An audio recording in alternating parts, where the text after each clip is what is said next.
Hi everyone and good morning. Welcome to Waterhouse Forde again. For today's video I want to go through the carburetor for the TED20. A new or a repair kit for the carburetor. Bought it from Agriline and it's part number 7174, which hopefully is the right thing. However, I did encounter quite a major problem when stripping the carburetor, and that was I was unable to remove this main jet screw, or rather the main jet seat, which sits inside here. And the reason for that, I think you can see inside there, the threads are completely mangled. There is absolutely no way I can get that jet out of there.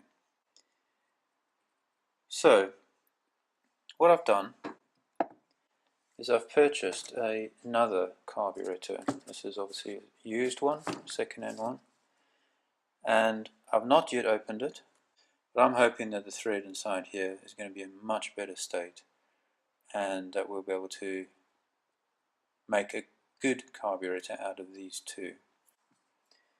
The first thing I'll do is just get rid of this pipe.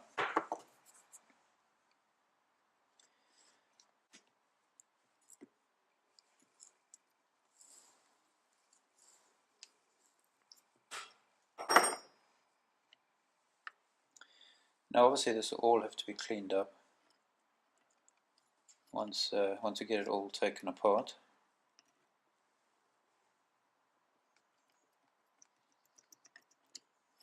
Okay, so that's that, and that clips out of there. I think the next thing is probably to take this shaft out as well, or the fittings for this shaft.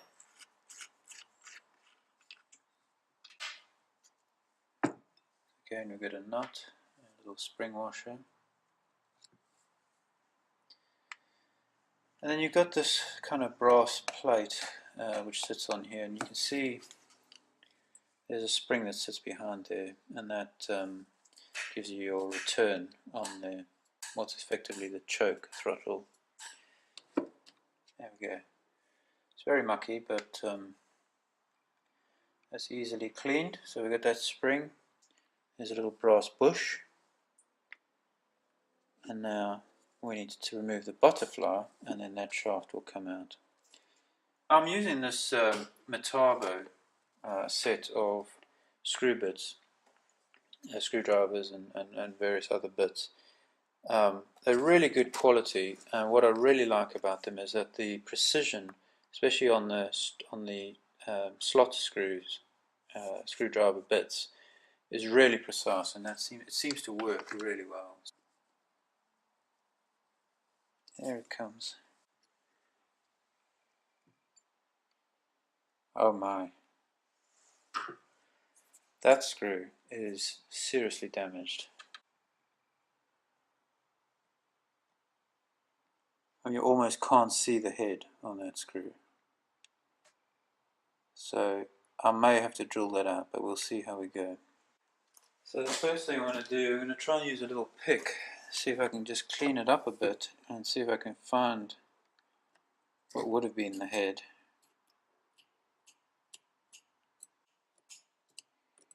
Okay, so it looks like there's a slot.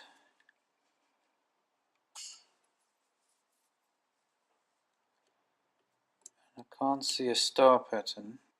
Okay, there's definitely a slot and no star pattern. So we'll try that little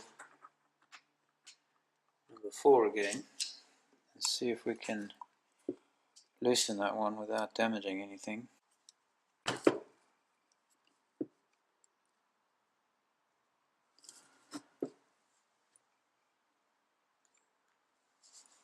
Okay, that's coming.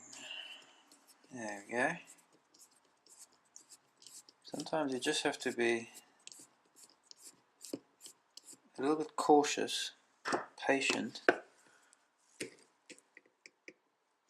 and there we go. Some tiny little screw.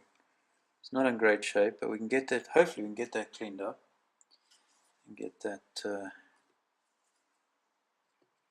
Now this butterfly should pull out, There we go. It's firm. There's just a tiny little bit of play there. Right, the next job is to remove this brass, it's like it's a big brass screw. That should work. Now, these tend to be quite tight, so you do have to be careful, because you don't want to damage that slot. It's starting to come. Okay. It has a very fine thread on it. There we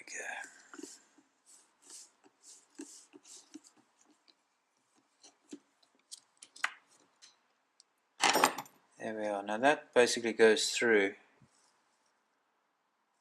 and it acts as a bush for this linkage to run on. You see how mucky that thread is. It's not a little wonder that was a bit tight. Again, a good clean, and that should come out. It should come good. The other thing we can do is just pull this stopper off. This is the stopper for the idle, so it runs up against this idle screw here. See if the pliers will do it. There we go. It is very, very stiff, and it's really just years and years of muck on that shaft, making it difficult for that to slide on and off. It really should just slide straight on and off. It shouldn't be anywhere near as tight as that. Right, the other thing we can do is just quickly remove this idle stop screw. That just screws straight out. And obviously it has a little spring on it, which we'll just keep with it for now. And then we've got this, I think it's the slow running jet on this end here. We'll get a little bit bigger screwdriver bit and pull that out.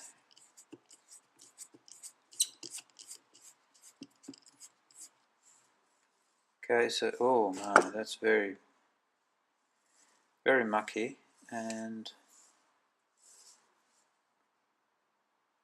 yeah, look, it just needs a good clean. It's actually not too bad a condition. Right, now we should be able to take the top off, so we'll remove these. And these shouldn't be tight, they should just be firm. But I have come across them where they are, somebody's over tightened them, which is not necessary. These seem okay, so I'll just pop this off.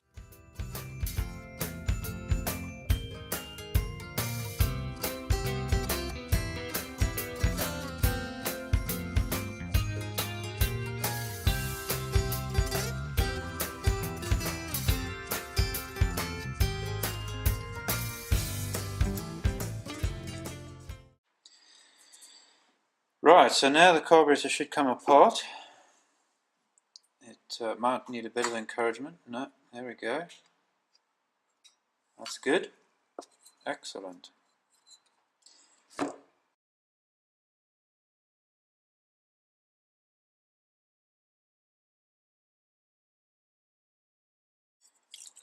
Right, now we've got a problem with this. Listen. Hopefully you can hear that. There's fuel inside this float, and that's no good. So that I'll have to drill a tiny little hole in, drain the fuel out, resolder it, and then try and find where it's actually leaked. Interestingly, it's not coming out, no matter how I hold it. So not quite sure how that fluid has got in there, but we'll have to work that out. The float looks to be in quite good condition, but right, now we've got two more jets here, so we'll get those out.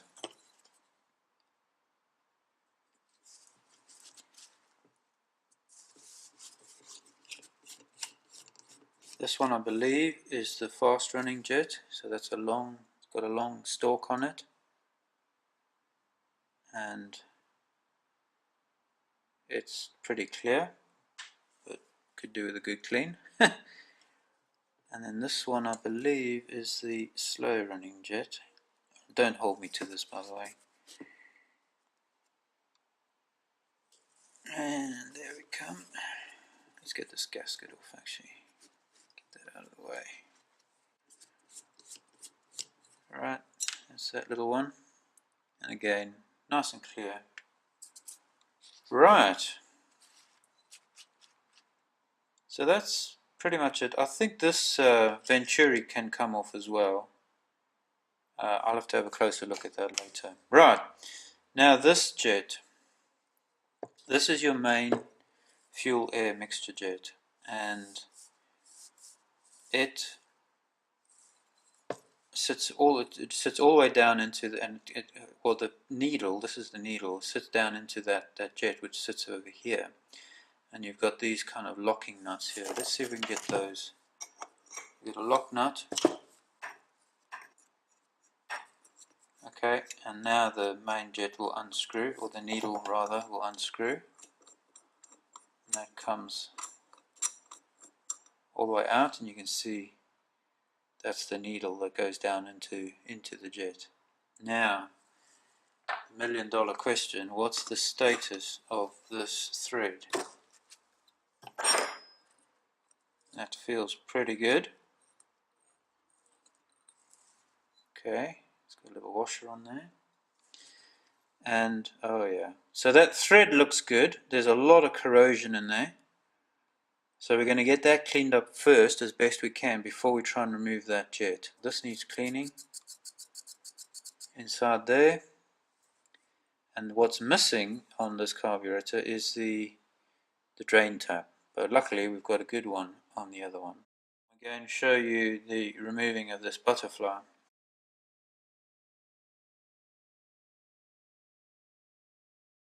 The end of the bolts or the screws seem to have been nailed over or punched on the back end, preventing the screws from coming out. Now it seems easy enough to literally just using a long nose pliers to bend that back in again, and that looks to me like it'll come out now. There we go, and that one is loose.